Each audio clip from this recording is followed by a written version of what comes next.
नमस्कार, आपण पाहतात रयत संवाद न्यूज चॅनल। तुकाराम मुंढे यांच्या धडक कारवाईचे कुंभेफळ येथे स्वागत। बाबा दूध संकलन केंद्रातर्फे शेतकरी आणि विद्यार्थ्यांना मसाला दूधचे वाटप। तुकाराम मुंढे अन्न व औषध प्रशासन आयुक्त पदाचा पदभार स्वीकारल्यापासून IAS अधिकारी तुकाराम मुंढे यांनी राज्यात भेसळ करणाऱ्यांविरोधात जोरदार कारवाईचा धडाका सुरू केला आहे। त्यांच्या या धाडसी निर्णयाचे आणि दूध भेसळ रोखण्यासाठी घेतलेल्या कडक भूमिकेचे कौतुक करण्यासाठी कुंभेफळ येथील बाबा दूध संकलन केंद्राच्या वतीने एक आगळावेगळा उपक्रम राबविण्यात आला। केंद्राचे चेअरमन सिद्दीक शेख यांच्या संकल्पनेतून गावातील दूध उत्पादक शेतकरी आणि स्थानिक जिल्हा परिषद शाळेतील विद्यार्थ्यांना मोफत मसाला दूध वाटप करून तुकाराम मुंढे यांच्या कार्याचा गौरव करण्यात आला। शेतकरी आणि विद्यार्थ्यांमध्ये आनंदाचे वातावरण। दुधामध्ये होणारी भेसळ रोखल्यामुळे प्रामाणिक दूध उत्पादक शेतकऱ्यांना न्याय मिळत आहे अशी भावना यावेळी व्यक्त करण्यात आली।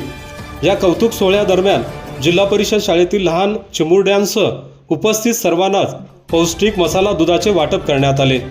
मुंढे यांच्या धडक कारवाईमुळे सर्वसामान्य नागरिक आणि ग्राहकांमध्ये प्रशासनाप्रती विश्वास निर्माण झाल्याचे चेअरमन मुस्ताक शेख यांनी यावेळी सांगितले। परिसरातील नागरिकांची मोठी उपस्थिती, नाविन्यपूर्ण उपक्रमाला कुंभेफळसह परिसरातील गावातून मोठा प्रतिसाद मिळाला। यावेळी शिक्षक, मुख्याध्यापक पाटील HS, पदवीधर शिक्षक केमदराने MB, Shrimati Yadav VH, Inamdar MG, Shrimati Kulkarni VD, Shrimati खंबायत SB, Abdul Patel, Siddique Shaikh, Sadiq Shaikh, Akbar Shaikh, Sachin Raut, शालेय समिती अध्यक्ष दत्ता कोटोळे, किशोर कापसे, गजानन मेंढे, गणेश नायकोडे, रफिक शेख, आरिफ शेख, अण्णा आवाळे, पोलीस पाटील आतिक काजी, मुस्ताक शेख, तौफिक शेख, मुस्ताक शेख, निसार शेख, राहिल शेख, समीर शेख, सुदाम कोटोळे, रामा हजारे, ज्ञानेश्वर कोटोळे, पिपरखेड, अंदोरी, 5 पिंपळा, साकत येथील दूध उत्पादक किशोर कापसे, गणेश नायकोडे, जगन्नाथ भराडे, महादेव वायकर, निलेश मोहिते, पांडुरंग चव्हाण, बापू माने, राजाराम बारसकर, कृष्णा काटे, समिंदर बारसकर, गावातील शेतकरी बांधव, ग्रामस्थ तसेच लहान थोर नागरिक मोठ्या संख्येने उपस्थित होते।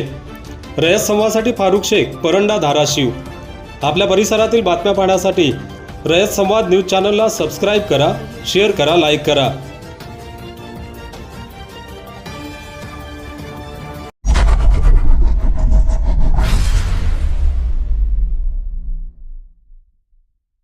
अशाच नवनवीन घडामोडींसाठी रयत संवाद न्यूज चॅनलला लाईक करा, शेअर करा आणि सबस्क्राईब करायला विसरू नका।